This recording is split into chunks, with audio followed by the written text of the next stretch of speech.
the Torvo TD3 dash cam. Let's go on ahead and open it up.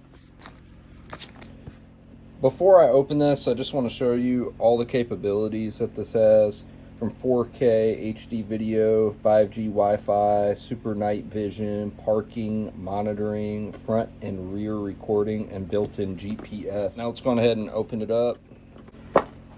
Once you open it up, here's the directions. These are colored instructions. We will look at this here soon. Something in Japanese or Chinese, can't quite read that. The camera is extremely light. Man, this thing is so light. It feels durable though. It doesn't feel cheap. It feels light, but it does not feel cheap. Little memory card. The next is this little box of wires. Now that we got everything out of the box, let's go on ahead and install it, and let's see how well it works. So first things first, let's go on ahead and install the SD card. This one did come with a 64 gigabyte. Inside this directions, it does give you step-by-step on how to install it. I think one of the toughest things for me is figuring out where I want this installed. I do wish that there was a universal plate so that I didn't have to mount this so I could take it in and out of the vehicle, but that's just me being picky. Also, this here is an anti-static shield. You're supposed to put this on the window and then connect it there. This is the rear camera. It plugs in right here. I love that this is just plug and play. It's a very easy install process. That's for the rear camera. It almost looks like a little headphone jack. Then we have a USB-C plug-in that goes here. Let's go on ahead and plug it into the car. Before I mount this on my windshield, I wanted to make sure everything worked correctly. We've got everything powered on. It says please format the SD card, otherwise it will not be able to record it. Here's your control panel down here to go up and down. We're going to click on OK. It says formatting. All right, so yeah, this looks pretty nice. We got the bluey cam over here. For my rear camera, I know it should be looking outside the back window. I'm well aware.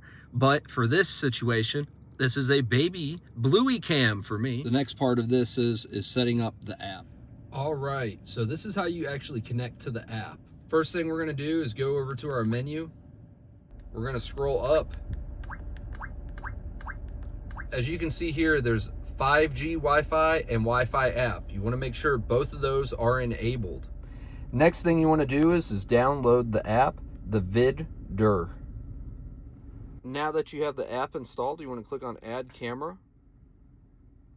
Mine did go on ahead and auto connect. Now, here's a couple things about this app.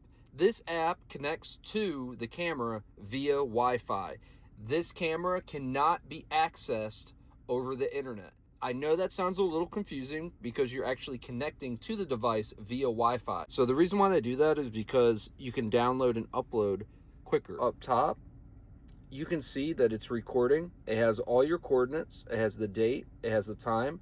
And it will also display the speed. It does have GPS here, and it shows you all these different settings. You can take screenshots, you can record, and you can control the camera from here. There are a bunch of settings in here for sound recording, which is the sound inside your vehicle, the boot sound, the speaker volume, loop record option. There are sensors in here for collision, your speed limit, time lapse, how many frames per second, and then it also says here the Wi-Fi name and the password and all the different stuff.